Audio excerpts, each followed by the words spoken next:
Peace and blessings. I welcome you to At My Sister's House channel.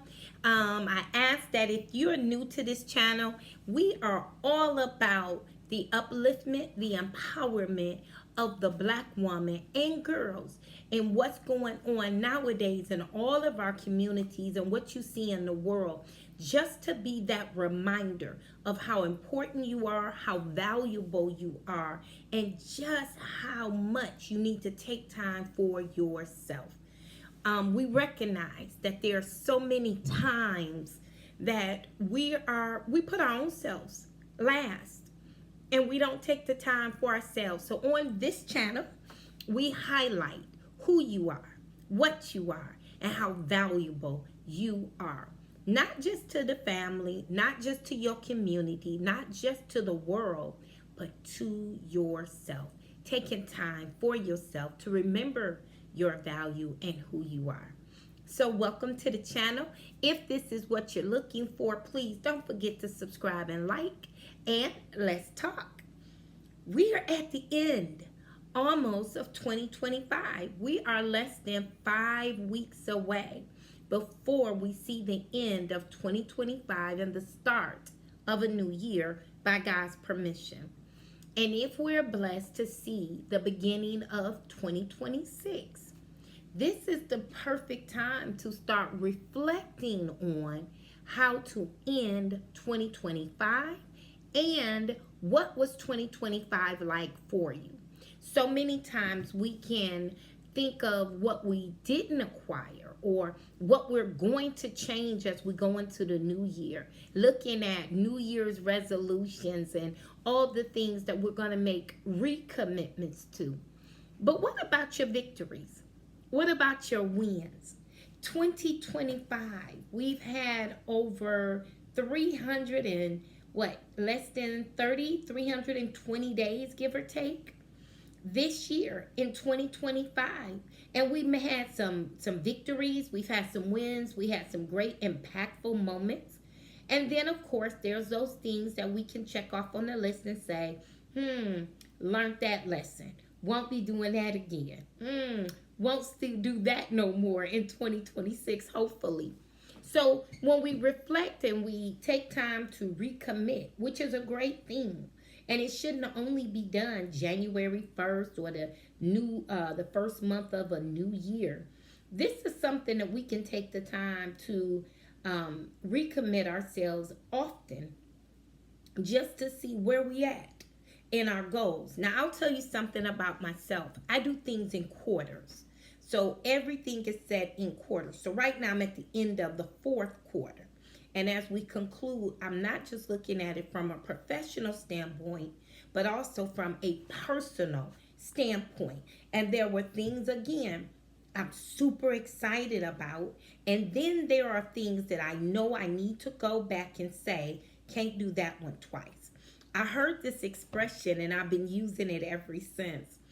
I was in a workshop that talked about planning for 2026. And it asked the question, how long do you keep a product before you fire it? And it's time to let that product go.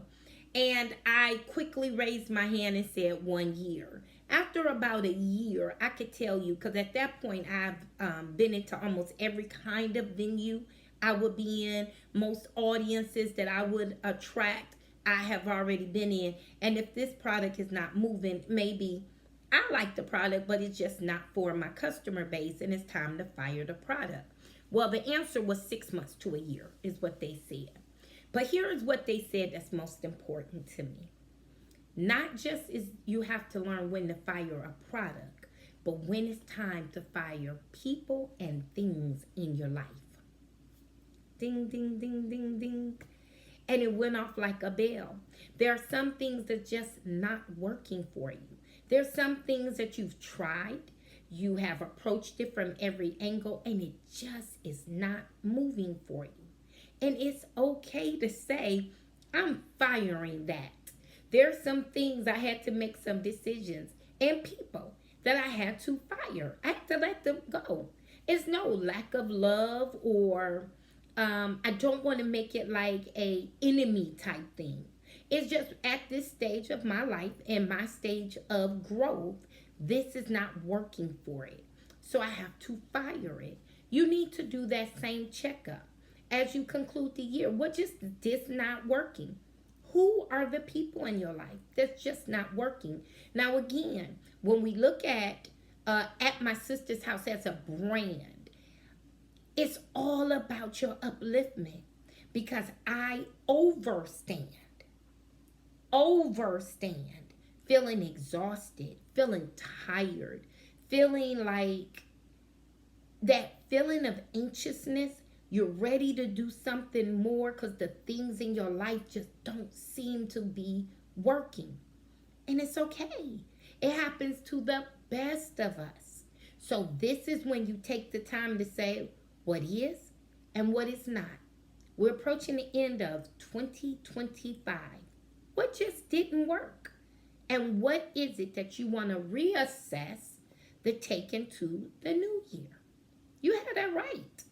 Your peace of mind, your happiness, these are things that you honestly deserve.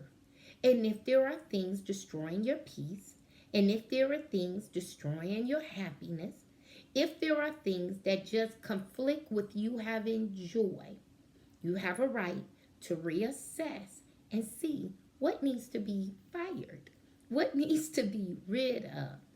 And this way you can go into 2026 making recommitments, making New Year's resolutions that will stick longer than the first week or two of the new year.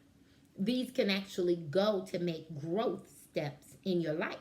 And that's where all of us want to be, constantly growing, constantly improving. Every day, every month, every year, you should see some level of growth. Do that mean it's going to be easy? Not at all. Do that mean it will be instant?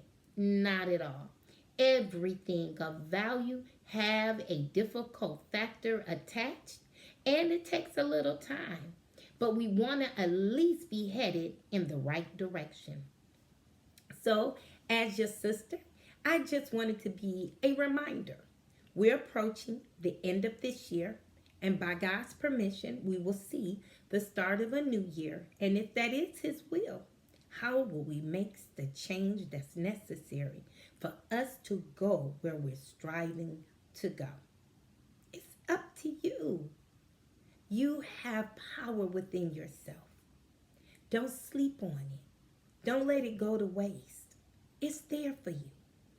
Peace, joy, happiness, those are your rights. You have a right to them. Now, again, not going to be easy. It ain't going to happen overnight. But we now have a goal. So, I pray that we all see a successful, happy end to this year and that we enter the new year.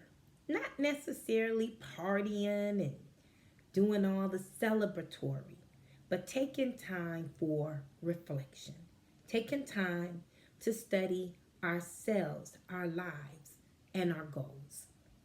May you see a wonderful end to 2025 and a beautiful start to 2026. Just a reminder, less than 35, 40 days left. Let's make the rest of this year powerful and impactful for ourselves. I pray that these words I said are something that are helpful and useful. And again, if you like what you're hearing, like, subscribe, and share with others. I thank you and have a great day on purpose. Peace out.